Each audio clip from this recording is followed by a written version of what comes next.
नमस्कार दोस्तों, मैं प्रोफेसर विद्या कुमार चौधरी, राजनीति विज्ञान विभाग, RDNDJ कॉलेज। इस वीडियो के माध्यम से मैं सेमेस्टर 4 ओल्ड कोर्स के विद्यार्थियों से मुखातिब हूँ और आज मैं राज्य स्तर पर योजना संरचना के संबंध में अपने विचार छात्रों के साथ साझा करने की कोशिश कर रहा हूँ। पिछले वीडियो लेक्चर और व्हाट्सएप ग्रुप में उपलब्ध कराए गए स्टडी मटेरियल के आधार पर मैंने आपको बतलाया था कि भारत में नियोजित विकास की अवधारणा जो है वो स्वतंत्रता के तुरंत बाद प्रारंभ हो गई थी और राष्ट्रीय स्तर पर नियोजित विकास की संरचनाएं, जिनमें योजना आयोग, राष्ट्रीय विकास परिषद और बाद में 2015 में योजना आयोग को स्थगित कर उसकी जगह नीति आयोग का गठन किया। तो राष्ट्रीय स्तर पर नियोजित विकास की जितनी संरचनाएं हैं उनके बारे में पर्याप्त स्टडी मटेरियल और वीडियो लेक्चर मैं आपको उपलब्ध करा चुका हूँ। इस वीडियो के माध्यम से मैं आपको राज्य स्तर पर नियोजित विकास की संरचनाओं के बारे में संक्षेप में जानकारी दूँ। आप सबको पता है कि भारत एक संघात्मक व्यवस्था और संघात्मक व्यवस्था के तहत भारत में त्रिस्तरीय नियोजित संरचनाओं का निर्माण किया गया है। राष्ट्रीय स्तर पर नियोजन की संरचनाएं, जिनमें नीति आयोग, राष्ट्रीय विकास परिषद प्रमुख हैं। राज्य स्तर पर भी नियोजित विकास की कई संरचनाओं का निर्धारण किया गया है। उनमें सबसे प्रमुख संरचना जो है वो है जिसको हम कहते हैं स्टेट प्लानिंग कमीशन, या किसी राज्य में हम उसको कहते हैं स्टेट प्लानिंग बोर्ड। हिंदी में हम कहेंगे राज्य योजना आयोग या राज्य योजना बोर्ड। अब राज्य योजना आयोग या राज्य योजना बोर्ड का महत्व 1951-52 से ही हमारे नियोजित विकास प्रणाली में है, लेकिन योजना आयोग के समाप्त होने के बाद और नीति आयोग के आने के बाद राज्य स्तरीय योजना संरचना का महत्व पहले की अपेक्षा और ज़्यादा बढ़ गया। अब इसके पीछे जो कारण है उसे मैं संक्षेप में आपके सामने स्पष्ट करना चाहूँगा। आप सबको पता है कि योजना आयोग के माध्यम से राष्ट्रीय स्तर पर योजनाएं बनाई जाती थी, पंचवर्षीय योजना, और लगभग 12 पंचवर्षीय योजनाओं का निर्माण 2015-16 तक किया गया। उसके बाद पंचवर्षीय योजनाओं के निर्माण को फिलहाल स्थगित कर दिया गया। अब पूरे देश के लिए पंचवर्षीय योजनाओं का निर्माण नहीं हो रहा है, उसके बदले पर्सपेक्टिव प्लान और अन्य योजनाओं का निर्माण हो रहा है, जिसकी जानकारी मैंने पिछले वीडियो में आपको दिया था। यानी नियोजित विकास का अब जो फोकस है वो राष्ट्रीय स्तर से हट करके क्षेत्रीय स्तर पर आ गया। उस क्षेत्रीय स्तर में राज्य का जो स्तर है, जिसे हम स्टेट लेवल कहते हैं, उसका महत्व काफ़ी बढ़ गया। अब योजना का मुख्य फोकस जो है वो क्षेत्रीय स्तर पर संसाधनों का आकलन कर, उपलब्ध मानव संसाधन का आकलन कर और उन संसाधनों के आधार पर उस क्षेत्र के त्वरित विकास के लिए योजनाओं का निर्माण करना। और इसलिए अब राज्य स्तर पर राज्य योजना आयोग या राज्य योजना बोर्ड का महत्व नीति आयोग के संदर्भ में बहुत ज़्यादा बढ़ गया, क्योंकि अब राज्य स्तर पर नीति आयोग के साथ जो नोडल एजेंसी काम कर रही है वो यही स्टेट प्लानिंग बोर्ड है।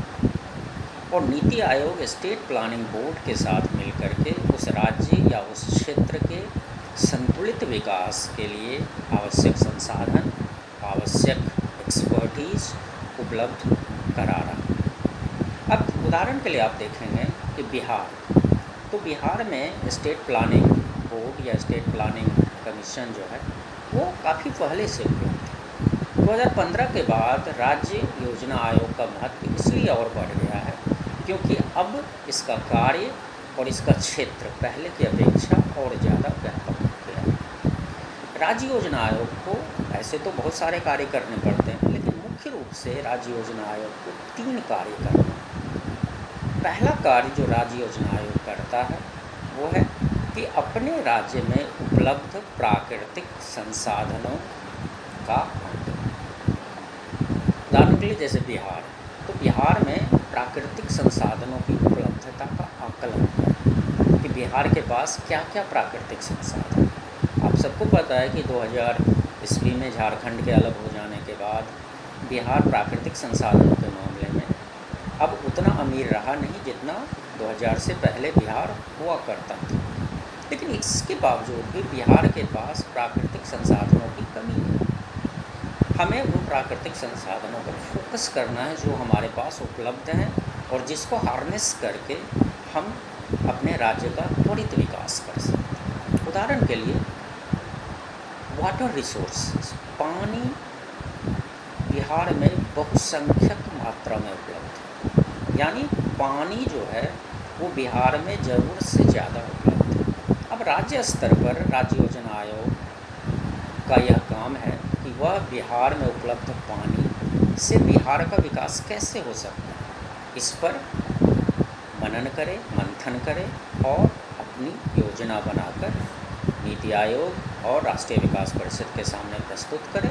राष्ट्रीय विकास परिषद और नीति आयोग उन योजनाओं की समीक्षा करेगी और फिर बिहार में वाटर रिसोर्सेज डेवलपमेंट के बहुत सारे स्कीम जो हैं वो चलाए जाएँ। और आपको जानकर के खुशी होगी कि पिछले 5 वर्षों में बिहार और कई अन्य राज्यों ने अपने अंदर उपलब्ध संसाधनों को पहचाना है और उन संसाधनों के आधार पर क्षेत्रीय विकास की रूपरेखा तय करने का प्रयास इन स्टेट प्लानिंग बोर्ड के माध्यम से किया जा रहा है। स्टेट प्लानिंग बोर्ड का दूसरा काम है कि प्राकृतिक संसाधनों के अलावा और संसाधन, जिन्हें हम सामान्य भाषा में ह्यूमन रिसोर्सेज कहते हैं, मानवीय संसाधन, जिसमें शिक्षा, स्वास्थ्य, तकनीक शामिल है, उसका आकलन। उदाहरण के लिए प्राकृतिक संसाधनों की उपलब्धता के बावजूद बिहार हर क्षेत्र में, आर्थिक क्षेत्र में पिछड़ा क्यों रह गया, और इसके पीछे जब हम चिंतन करते हैं, मनन करते हैं, तो हम पाते हैं कि बिहार के पिछड़ेपन में यहाँ मानव संसाधन को उन्नत बनाने के लिए जो शिक्षा चाहिए, जो स्वास्थ्य चाहिए, स्वास्थ्य की जो संरचना चाहिए और जो तकनीकी परिवेश चाहिए, वो उपलब्ध नहीं। आप सबको पता है कि बिहार के लाखों बच्चे इंजीनियरिंग और मेडिकल या अन्य तकनीकी पढ़ाई के लिए बिहार से बाहर जाते हैं। तो एक बार जब वो बिहार से बाहर जाते हैं तो फिर वो प्रायः बिहार लौट कर नहीं आते, और इस तरह हम लाखों की तादाद में योग्य मानव संसाधन हर वर्ष लूज कर रहे हैं।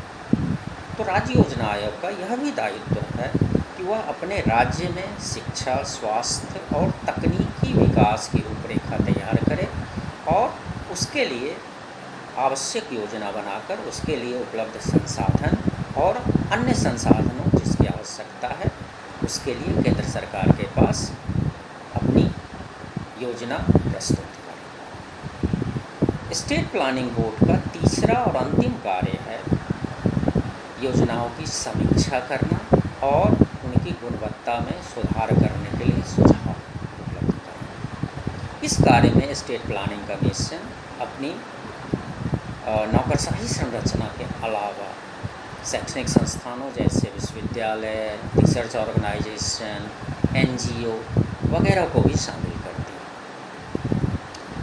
तो मुख्य रूप से इन्हीं 3 कामों में राज्य योजना आयोग अपने आप को इन्वॉल्व करती है। और 2015 के बाद नीति आयोग के बन जाने के बाद केंद्रीय स्तर पर नीति आयोग, राज्य स्तर पर स्टेट प्लानिंग बोर्ड और जिला स्तर पर डिस्ट्रिक्ट प्लानिंग कमेटी, ये 3 मुख्य कोऑर्डिनेटिंग एजेंसी हैं जिनके माध्यम से राष्ट्रीय से जिला स्तर पर नियोजित विकास की अवधारणा को अमली जामा पहनाया जा रहा है। तो दोस्तों, इस वीडियो में इतना ही। अगले वीडियो में मैं आपको जिला स्तर पर नियोजित विकास की संरचनाओं के बारे में बदलाऊँगा। तब तक के लिए नमस्कार। घर में रहिए, सुरक्षित रहिए और पढ़ाई करते रहिए। बहुत बहुत